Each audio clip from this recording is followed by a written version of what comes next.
the first to know in Nsem-Pii TV. Statement Dr. Mahmoud Bawumia Ekache, delegates of the New Patriotic Party, so Omonto Aba Engine as the flag bearer of the New Patriotic Party and our presidential candidate of the New Patriotic Party. And then they said, Ejuma Miye in 2016-2020, afi the Northern region, Abedane from NDC led in parliament to MPP led in parliament, it's in a massive scale. Some presidential candidate.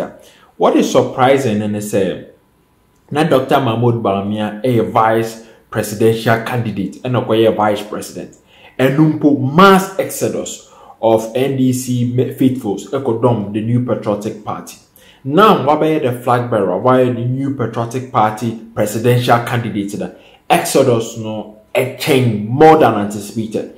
Omuhu crowds na gather, rallies, crowds na gather, youth connect, crowds na gather, Chiefs Palace na a course emergency meeting in NDC headquarters. We say former President John Dramani Mahama say after or launching the campaign about the northern region. Key issues were raised. Now, omo person more targeted central region, the western region, because one, omo said the sides of election ASR swing regions with central and a western. Into omo the attention koho na vote at Taumechi, north for Taumechi, central and western for one. The likelihood say NDC be winning a high.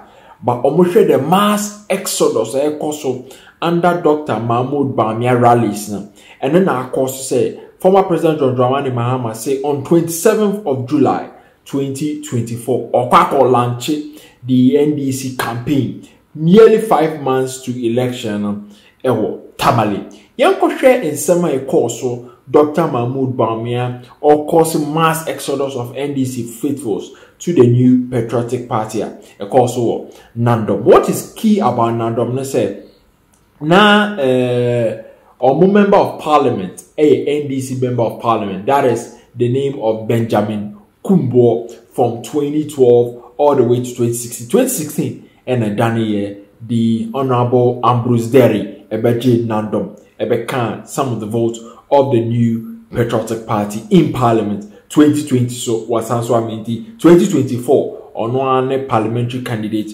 for the New Patriotic Party or holding on to or maintaining that seat for the New Patriotic Party. Way and of course emergency meeting in NDC headquarters.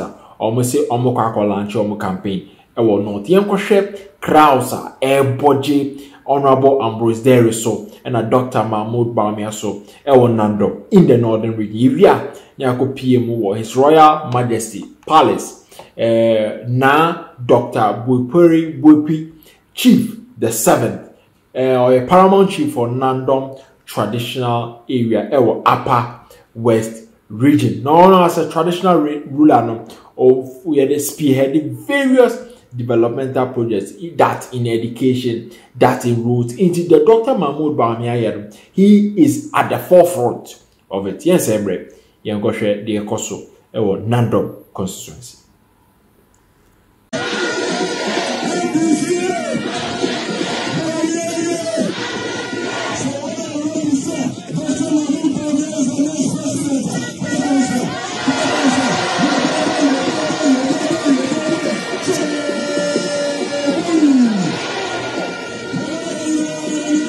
Our case for you to vote for Dr.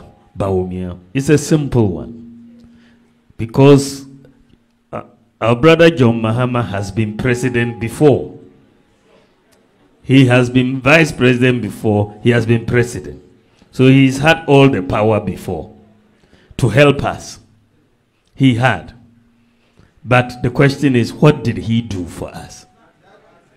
He did not do much. He set up the Savannah Accelerated Development Authority as the vehicle for northern development. Hundreds of millions of dollars. Do you know of a SADA project in Nandom? One SADA project. I'm still looking for one in the 5 northern regions. The guinea fowls they said they flew to Burkina Faso. We didn't find them. Do you know that for the 8 years of the NDC, not one major road was completed in the whole Upper West region? 8 years, not one major road was completed. He cancelled teacher training allowances, cancelled nursing training allowances. And so I don't believe that this is what we want to go back for. I have not been president before, but I have been vice president. And as vice president, I've supported my president. I have initiated at least 33 policies that have been implemented. Now you see different policies that I have supported. You know, things like Agenda 111 that I have initiated, one constituency, one ambulance, that I have initiated, that we are seeing the benefits of across the country. And so when we said that we were going to do free senior high school education, many people didn't think it was possible at the time. In fact, our brother John Mama said that it was a 419 promise, that if he had that money, he won't use it for free SHS. But we insisted, because we knew that our parents were having difficulty in paying the fees of our wards in school. And we have implemented free SHS. Now you've seen the increase in enrollment from 800,000 in 2016 to 1.4 million now. And what is even more interesting is that today, because of free SHS, there are more girls than boys in senior high school. In 2016, for every 100 boys, we had 68 girls. In 2023, for every 100 boys, you have 106 girls in the senior high school. And they are performing better. The pass rate for the core WACSI 6 subjects in 2016 was 45%. In 2023, it has increased to 64%. So they are doing better, and we have expanded the access. And we are bringing them up to the 21st century by giving them tools. One student, one tablet. This tablet is powerful. We are loading all their textbooks on that tablet. So you are seeing that we are preparing them for the 21st century so that they can be competitive with their colleagues abroad. We have also brought free TVET education to the country. And therefore, you are seeing that we know that the education is the key to development. But the good thing for the free SHS, let me go back to it, is that the increase in enrollment last year was 500,000 students went in. Last year, 500,000. But if you look at the 16 regions and the enrollment into free SHS, the top 5 regions were all the 5 northern regions. 1, 2, 3, 4, 5. The top 5 in terms of enrollment were all the 5 northern regions. Why? Because we are poorer. We are poorer. This is why we are taking advantage of the free SHS. And this is why we are beating every other region in enrollment. And it will help us as we go forward in changing our, well-being in our regions. Because the more educated we have in terms of people, the better it will be for us in the long term that we are seeing. So we've restored the teacher training allowances, we've restored the nursing training allowances.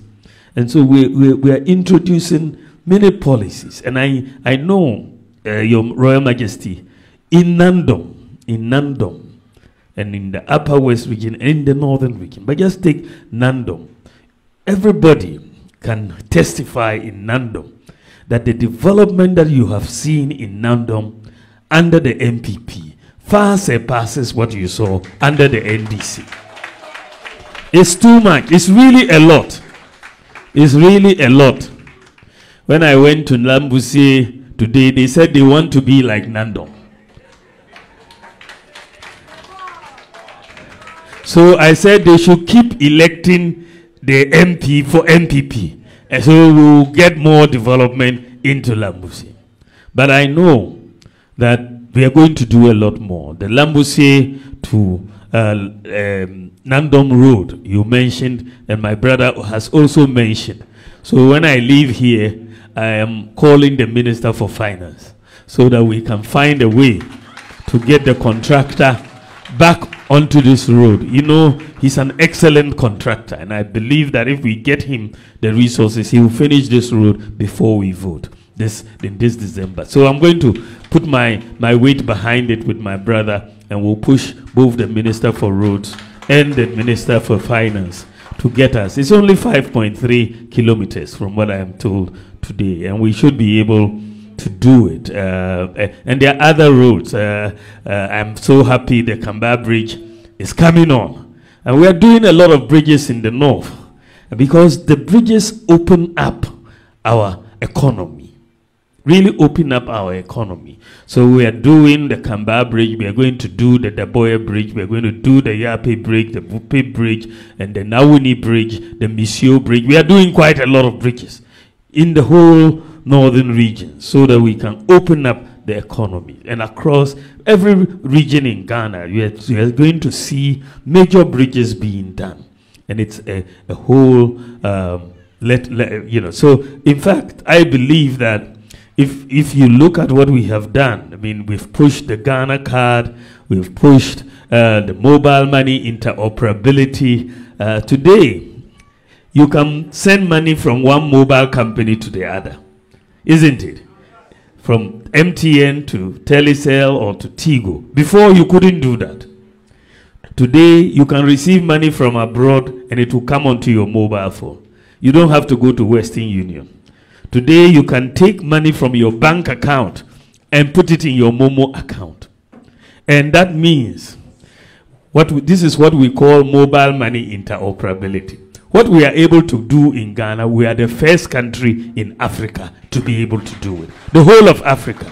Ghana is the first country to be able to do mobile money interoperability. When I said we were going to do it, many people thought it was not possible. But I knew that by the grace of God, we can make it happen. And we have made it happen. Chief, I want to say that I have many ideas in terms of changing this country, and I want you to support me. I want us to focus on agriculture. The economy will be driven by agriculture, by commercial agriculture, technology-driven agriculture, and we can provide some funding to our farmers and machinery like tractors to be able to help them farm. So agriculture is going to be one of the key areas that I focus on. The second key area that I'm going to focus on is the power generation of our country. We want to move power generation away from oil and gas, which always depends on what is happening outside the world, to solar power. I want Ghana to be powered by solar. And so we want to bring in 2,000 megawatts of solar. We've started in bits. You know, you've seen in Laura, for example, we did that. Power is doing solar. But I want to go big. 2,000 megawatts of solar power. This is more than half Ghana's consumption. And this is going to reduce the cost of electricity by 50% for all our households and businesses. And that will allow us to be competitive. Your Majesty, I also want to bring the chiefs into governance. One of the biggest mistakes we've done in Ghana is to keep the chiefs away from the governing of this country. And I think we are paying a price for it. I believe that the chiefs have an important role to play. And this is why I want to amend Section 63 of the Chieftaincy Act to give more powers to the chiefs. A lot of cases are in court which can be solved in your palaces if you are given the wherewithal to solve these cases. So we want to bring the chiefs closer to governance. And that is why, by the grace of God, when I am president, I am going to pay living wages to the chiefs. Living wages. What we are paying today, they cannot live on. Today, we are only paying paramount chiefs. That's it. We don't pay divisional chiefs. We don't pay queen mothers. And what even we pay paramount chiefs is not sufficient. 1,000 cedis a month, even to go for a meeting, that will not be enough to pay for petrol in and out. And so the manifesto that is coming out is going to promise living wages to our chiefs, and we are going to pay not only paramount chiefs, but we'll pay divisional chiefs and queen mothers, so that the whole institution can support government. If we want the chiefs to support government, then we have to look after the chiefs. And so we will do so in my dispensation as president of this country. The other thing that I want us to do is to bring the churches and the faith-based institutions, the Islamic institutions, the churches, also closer to government. So far, we've left them out. But the churches help a lot. The faith-based institutions, they are building a lot of schools. A lot of schools that we have in Ghana, we owe to them. Whether it's Wesley Girls, Simonic Girls, all these Nandom Secondary, all these major schools. It's the churches, T.I., Ahmadiyya, and all of that. The faith-based institutions have built a lot of schools and hospitals and so on. But government doesn't really give them a lot of incentives to do more. But we rather focus on our external development partners.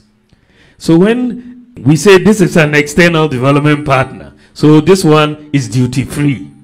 So they wouldn't pay a duty. But if a church is bringing it in, then we'll say, pay duty. If an Islamic institution is bringing it in, pay duty. I'm changing that. I want to designate all churches and faith-based institutions as development partners. They will have an official designation as development partners. So if they are bringing in anything to help develop this country, they will also come in duty-free, like what our external development partners are doing. You will see, I'm telling you, you will see that more is going to be done.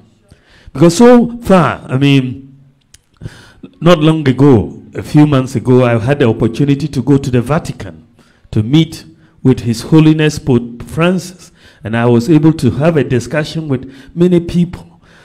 And you see that a lot of help can come into Ghana to help. But when people are bringing so much equipment, medical equipment and so on, they are asked to pay duty. And then they don't bring it, and we lose out. So I'm trying to move us into that area where your churches can and other faith-based organizations can help in our development. Your Majesty, one other area that I believe all of us have been hearing about is the practice and the talk about LGBTQ, where men are supposed to marry men and women are supposed to marry women. That practice cannot happen under a Bawumia presidency. It will never happen. Not today, not tomorrow, until Judgment Day. That will never happen. In our religion, whether it's the Bible or the Quran, we don't agree. Our culture, which you, the chiefs, hold, we don't agree. So LGBTQ practice, they can add any other letter they want. It will not happen. It will not happen. So we have to preserve our society. We have to preserve our culture. So no matter what the consequences are, we will bear the consequences and preserve our society and our culture, no matter what it is. Very soon, next month, our manifesto will come out and detailed policies will come out. I'm just mentioning a few things. Persons with disability under my government will attend university and tertiary institutions for free. All persons with disabilities will attend university for free, and that will help all of us. The import duty regime is going to change. Right now, we are losing competitive advantage to Togo. So I have a new policy which will say Ghana's import duty cannot be higher than Togo's import duty.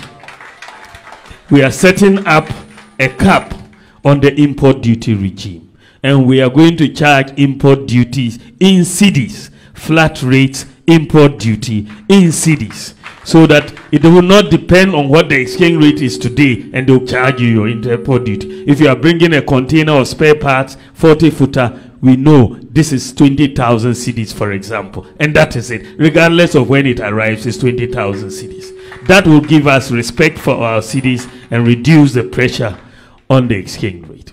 So I have many new policies that we are bringing in. Passport application is going to be so easy under my administration, because when we were doing the Ghana card, I asked for the passport form to make sure all the questions on the passport form are also on the Ghana card form. So from next year, by the grace of God, nobody has to fill a separate application for a passport. If you have a Ghana card, just pay the fee and we'll print the passport for you.